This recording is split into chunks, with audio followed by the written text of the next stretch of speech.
buenos días. Muchas gracias a todos por acompañarnos. El día de hoy estamos muy contentos de realizar esta transmisión, ya que, bueno, les comentaremos que es una transmisión muy especial para nosotros como parte de la comunidad de egresados del Colegio de San Luis. Esta transmisión se realiza en el marco de la Feria Internacional del Libro 2021, que se llevará a cabo del 27 de noviembre al 5 de diciembre en la ciudad de Guadalajara, y en donde el Colegio de San Luis realizará una serie de presentaciones de algunas de sus novedades editoriales. El día de hoy tenemos el gusto de presentar el libro Bajo el signo de taller, el nacimiento literario de Octavio Paz, Efraín Huerta y José Revueltas, del autor Salvador García, que nos acompaña el día de hoy. Salvador, muchas gracias por acompañarnos. Qué gusto que estás aquí con nosotros. Muchas gracias, buenos días Raquel y un honor estar aquí presentando el libro. Por otra parte, también contamos con la presencia de Anuar Jalife Jacobo, director de la editorial El Viajero Inmóvil, que coeditó el libro y también nos acompaña en esta presentación. Anuar, qué gusto también contar con tu presencia en este evento. Muchas gracias Raquel, gracias Salvador. Un honor también estar aquí presentando esta obra.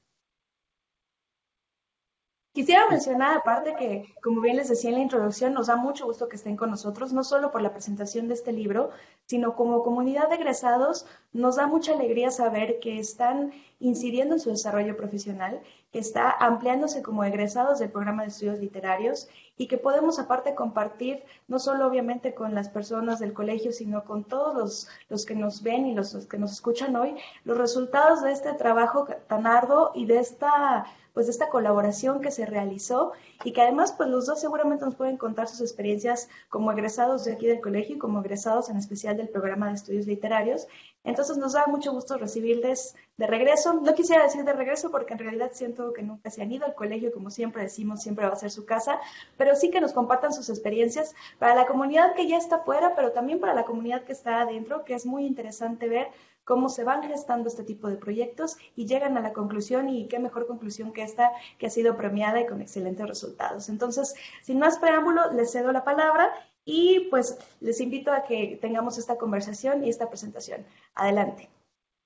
Gracias Raquel. Me voy a permitir iniciar reiterando el agradecimiento, el gusto que me da acompañar a Salvador en la presentación de este libro, que es fruto de una investigación realizada justo en su estancia en el Colegio de San Luis. Un libro fundamental, pensaría yo, para los estudios de la historia literaria mexicana del siglo XX, Salvador, porque decidiste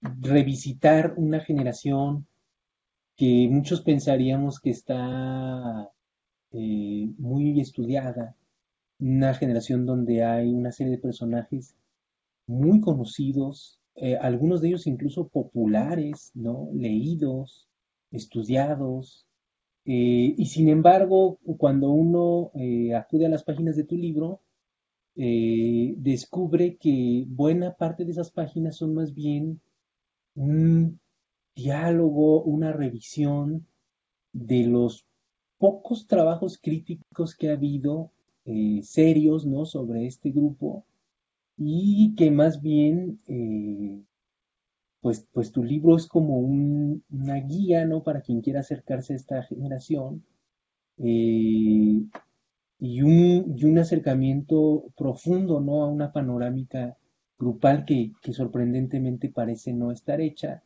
porque está hecha de fragmentos muchas veces imprecisos, ¿no?, que es algo que lamentablemente a veces caracteriza a los trabajos críticos e históricos de, que se hacen en México. Entonces, bueno, yo te quisiera preguntar un poco sobre los orígenes, ¿no?, del libro. ¿Qué te llevó a trabajar esta generación? Y un poco, no sé si nos pudieras contar, pues, cómo surge este grupo de taller, y cuáles son las condiciones, o que nos pudieras decir cómo explicas la emergencia de una generación tan potente como esta que abordas en tu libro. Bueno, pues otra vez muchísimas gracias al Colegio San Luis por invitarnos, recibirnos y este regreso a casa, que es verdad nunca termina, y eso es maravilloso. Y por la otra parte, pues muchas gracias, Anuar, no solamente por acompañarme, hago público el agradecimiento por haber sido el editor, por haber sido animador e impulsor también de esta obra ya cuando estábamos planeando la publicación como libro. Tienes mucha razón en este aspecto de esta promoción, ¿no? Esta generación es una generación bastante, eso mismo, conocida, a final de cuentas, y sobre todo por esa figura trascendental, centrífuga, que es Octavio Paz. Los acercamientos más importantes a la generación, al grupo, pues son a partir de la figura de Octavio Paz, por obvias razones. Es nuestro primer y único premio Nobel de Literatura.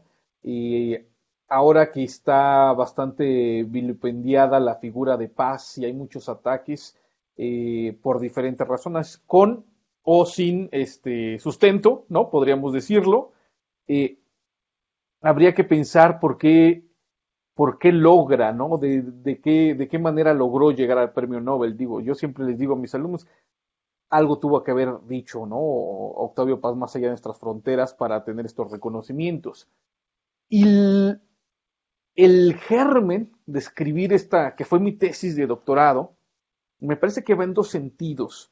La primera, y que ahí hay un espejeo con el propio grupo, es que este tema es una conversación pues generacional de nosotros mismos, ¿no? Es el estudio de las revistas, muchos de los colegas, muchos de ustedes ya lo venían haciendo desde la licenciatura en la Universidad de Guanajuato, que siempre fue un bastión, un espacio también alterno del Colegio de San Luis por la cercanía geográfica, pero también por la cercanía filial e intelectual.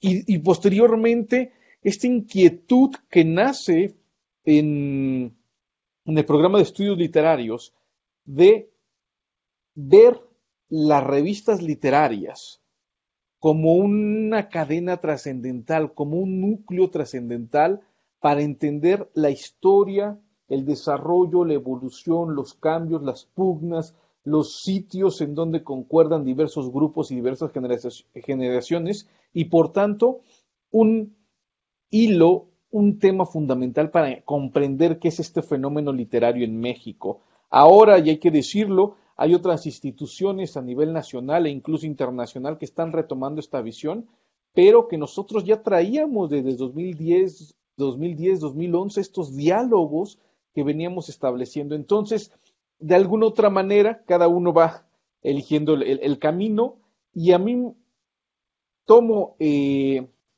taller, que eso era en realidad el primer acercamiento. Yo iba a hacer un estudio sobre la revista Taller, pero me di cuenta de eso que acabas de señalar. Muchas imprecisiones en textos canónicos, porque la gente que había escrito sobre estos tres personajes, Paz, Huerta y Revueltas, pues son textos canónicos, pero que no coincidían unos con otros respecto a su visión de estos primeros años. Y la segunda cuestión es que precisamente por ser Octavio Paz quien es, a veces estas figuras que han emergido como grandes soles en nuestra literatura, lo que hacen es opacar muchas zonas, ya sea consciente e inconscientemente, ya sea con objetivos políticos, económicos, literarios, o simplemente porque su figura trasciende. Y eso es lo que pasa con Octavio Paz. Es tan fuerte su resplandor que llena de sombras o llenaba de sombras este grupo, y ahí me di cuenta que todavía había mucho que decir y había sobre todo puntualizar diversos aspectos que en cuanto se pudieran mostrar ya engarzados, tendríamos esta historia generacional de Taller que me parece extraordinaria porque precisamente los proyectos de revistas que ellos hacen, pues son proyectos de un diálogo juvenil, de un impulso juvenil en una época, y es lo que me preguntabas, ¿no? ¿Por qué en esta época? En una época totalmente álgida, en una época realmente politizada, polemizada, en donde se está jugando el futuro de nuestra civilización como raza humana en todos los planos. a nivel mundial, pero también en México hay una gran afluente de fuerzas que están pensando. Ahora, y qué lamentable, ¿no? Que lleguemos a discursos en los cuales están matizados de maniqueísmo. Pareciera que las izquierdas ya es una vergüenza ser de izquierda o es un absurdo ser de izquierda. Y las derechas tienen tufos moralistas, pero también moralinos, ¿no? Y no nos damos cuenta de la riqueza y de los discursos que estos jóvenes tenían entre sí. A mí me encantaría saber, por ejemplo, la opinión de diversos intelectuales en la actualidad, si leyeran los textos de Octavio Paz en el 37-38 defendiendo la nacionalización del petróleo, por ejemplo, ¿no? Sería bien interesante. Entonces, pues todo eso está en este germen del libro. Es muy interesante, ¿no? Esa génesis, ¿no? De este itinerario, ¿no? Tanto la génesis metodológica que nos planteas como la del propio grupo, ¿no? Nace en una década álgida, la has llamado, la década roja, ¿no? Le dicen a los años 30 en México. Eh, y bueno, en el libro, en efecto, digamos que hay distintas estaciones, ¿no? Que vas recorriendo. Me parece que las fundamentales son, como nos has dicho, las revistas, ¿no? El Barandal y Cuadernos del Valle de México, y luego Taller Poético y Taller, que será la revista de más envergadura, eh, atravesadas por una serie, me parece, de paradas, ¿no? Siguiendo con esta metáfora como de un itinerario de estaciones, donde aparecen personajes, ¿no? Congresos, eventos, antologías, editoriales, que van complementando un paisaje muy complejo, ¿no? A mí, creo que a cualquiera que visite el libro quedará muy sorprendido y muy satisfecho de ver cómo todo ese escenario tan poblado encuentra una solución en las páginas, ¿no? Además de una manera muy amena. Yo no imaginaría cómo se podría resumir una investigación como la tuya en el poco tiempo que tenemos aquí. Y pecando tal vez de pasista, eh, preguntaría a partir de tres tópicos, ¿no? Que el propio Paz señala para describir a su generación cuando dice que para ellos había tres sinónimos ardientes, ¿no? Que los marcaban, si no estoy citando mal, que eran amor, poesía y revolución. No sé qué nos puedas comentar de estos tres motivos en este grupo, o por qué Paz decía eso, o si sí es una guía como para acercarnos a los talleristas. Sí, fíjate que Paz tiene discursos que en los años, más allá de los años primeros de juventud, va a desarrollar y va a ser muy fiel a ellos. Es muy interesante este aspecto de Paz, por ejemplo, los proyectos, ¿no? Octavio Paz siempre se casó con dos proyectos, uno es la revista y otro es las antologías. Y a lo largo de su propio itinerario intelectual podemos ver eso. Y también la cuestión de la pasión, ¿no? Yo creo que eso es lo que une estos tres tópicos, ¿no? La poesía, la revolución y el amor. Creo que ahí está la pasión con todos los claroscuros que conlleva eso. Y voy a empezar, digamos, de algo más actual para irme a la época de los 30. Hay un libro maravilloso que es un encuentro entre Octavio Paz y Julio Scherer, pues los dos gigantes, ¿no? En sus ámbitos de labor. Y Octavio Paz le señala, no sin cierto afán de recriminar, le dice a Julio Scherer que es muy pasional y por tanto a veces su labor periodística tiene huecos, es demasiado pasional, le dice. Sin embargo, si no fueras por eso, tampoco podrías haber hecho todo lo que has hecho, ¿no? A Julio Scherer. Y Julio Scherer le contesta, le responde, creo que en eso coincidimos los dos. se nos desborda. Y esa es la esencia de los años 30 y es la esencia de estos chicos, o sea, Revueltas, Huerta y Paz, por mencionar a los más importantes, pero hay que señalar que el libro se expande a toda la generación. Hablo por lo menos de 12, 15 personajes, entre ellos pues Carmen y María Toscano, que también son figuras imprescindibles de esos momentos. Carmen Toscano le va a dar el dinero a Huerta para su primer poemario, por ejemplo, ¿no? También las hermanas Toscano son las que eligen el nombre de taller poético, ¿no? Y después se va a decantar en taller y en la siguiente revista. Entonces, tanto hombres como mujeres en ese momento eran tremendamente pasionales, porque creo que el tiempo así lo exigía. No había espacio para tibios. Tenemos personalidades un poco, digamos, menos pasionales y sin embargo también desbordantes. Solana, el Solana de esos años, Rafael Solana, se va a Europa precisamente para conocer eh, diversos países que a él le apasionaban, deja todo aquí, y hay cartas preciosas que le escribe tanto a Huerta como a Revueltas, ¿no? Solana, geniales, señalando esa pasión, ¿no? Por ejemplo, hay un aspecto que me parece que también toco en el libro, no tan abundante porque me exige más investigación, sobre la pasión que estos chicos tienen acerca del cine. Entonces Solana va por todos los países contándoles las películas que ha visto y que lo desbordan, ¿no? Eh, Hay una frase maravillosa que le dice Solana a Huerta, que es que cuando llegó a Nueva York se dio cuenta pues que esa era su ciudad porque ahí estaba no solamente la cuestión, y habría que ver el Nueva York de los años 30, la cuestión, claro, moderna, pero también la cuestión artística y sobre todo la cuestión de izquierda. En Nueva York había muchos grupos de izquierda muy importantes que recibían a los exiliados españoles, anarquistas y comunistas que salían de España. Entonces ahí se conecta Solana y habla, ¿no? De esta nostalgia por Times Square, él le llama, que hay un conecte. Y así lo vemos en todo, ¿no? Esta pasión por supuesto, con sus claroscuros, a veces más oscuros que claros, pero también lleva, por ejemplo, Octavio Paz a casarse, ¿no? Que ahí tiene la cuestión de amor, con Elena Garro, a irse de luna de miel a la Guerra Civil Española. O sea, es totalmente ilógico, incoherente, pero muy pasional. Y tenemos a Huerta, pero también tenemos a Revueltas, ¿no?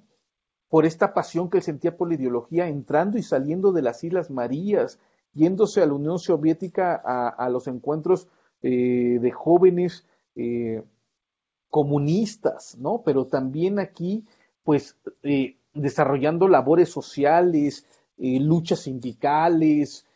Me parece que ahí está, la amalgama entre estas tres es la pasión y creo que siempre mantuvieron esa pasión estos escritores, ya después matizada por los años, por otras lógicas, otras perspectivas, otros objetivos, pero siempre fueron muy pasionales y creo que esta triada que establece Octavio Paz sí es la triada que exactamente define a su generación, a su grupo.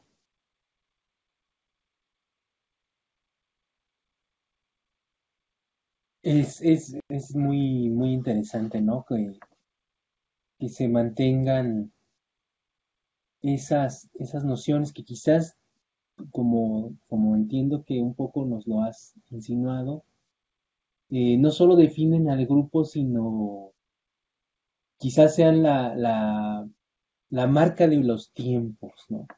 La marca de un cierto tiempo mexicano y mundial, ¿no?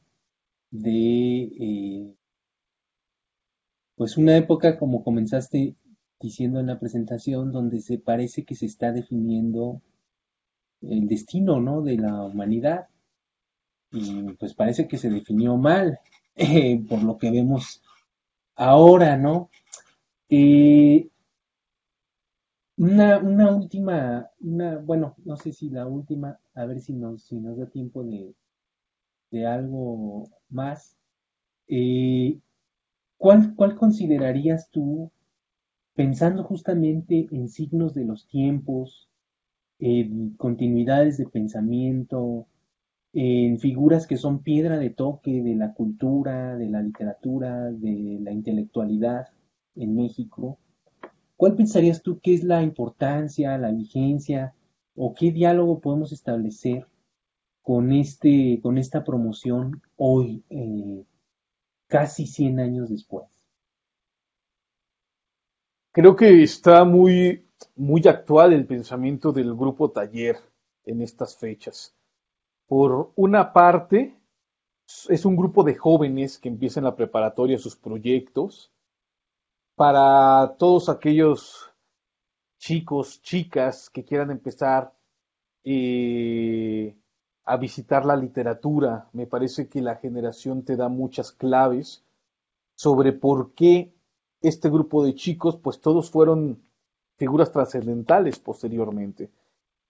Creo que en su revista se ve ese trabajo. Hay una gran disciplina, tanto para la escritura como para la lectura. Son muy inquietos, pero sobre todo muy disciplinados en su trabajo. Y eso se va a continuar en las siguientes revistas. Uno va antes de la llegada de los españoles, que bueno, ellos ya venían más formados, con mucho más experiencia en cuestiones de edición. Hasta antes de la llegada de los españoles también se ve una estética muy precisa en los proyectos literarios, en las revistas sobre todo, pero asimismo en los libros de cada uno de ellos. Aprendían muy rápido, ¿no? No es un secreto que el primer poemario de Octavio Paz sea malísimo, ¿no?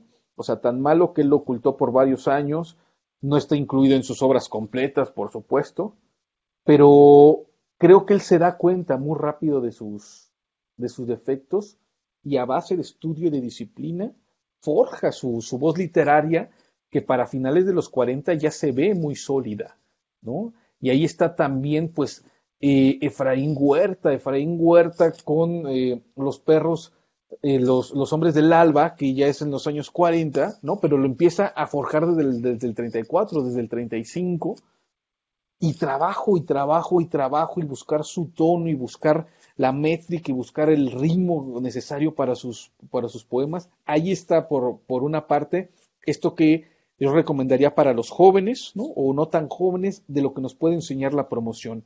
Y el segundo aspecto es también la calidad moral y ética de estos chicos, ¿no?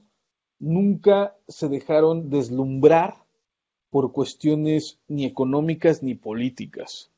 Es verdad, muchos de ellos se equivocaron en las decisiones que tomaron, política, ética, como intelectuales. Sin embargo, siempre lo hicieron buscando una verdadera aportación a lo social. Y esto que a veces es tan criticado actualmente, ellos lo tenían muy claro. Ellos podían ser agentes de cambio, intelectuales en todo el sentido de la palabra, sin descuidar la calidad de su obra. Sus textos no eran panfletos, pero también sus actitudes no eran poses, sino que realmente hacían una labor social como ellos mismos, como jóvenes comunistas, se identificaban. Fueron a Yucatán a dar clases a escuelas secundarias de zonas marginadas. En la Ciudad de México hacían mucha labor social, en el norte. Y entonces ahí también hay una gran enseñanza de lo que implicaría un verdadero intelectual no orgánico en la sociedad mexicana. Creo que dos, eh, eh, esas dos enseñanzas podemos encontrar ahora en Taller. Esto en cuanto a la propia promoción y en cuanto al estudio, ahora sí, para terminar, eh, ¿cuál pensarías que es la relevancia de estudiar revistas literarias o de acudir a la prensa literaria y cultural?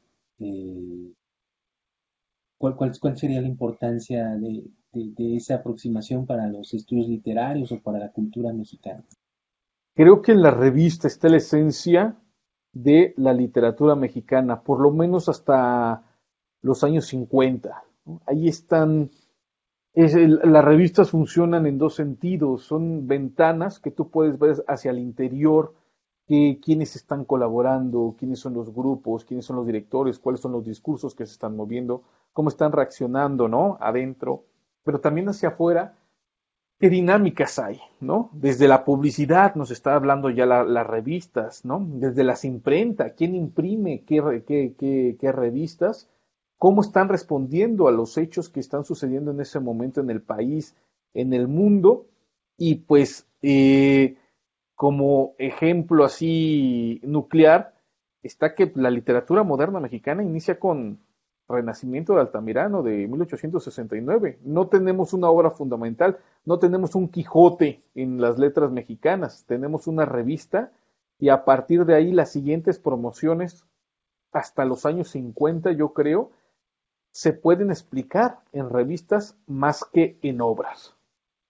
Gracias, gracias Salvador. Bueno, pues creo que es una excelente invitación el haberte escuchado, platicar brevemente, ¿no? sobre el libro.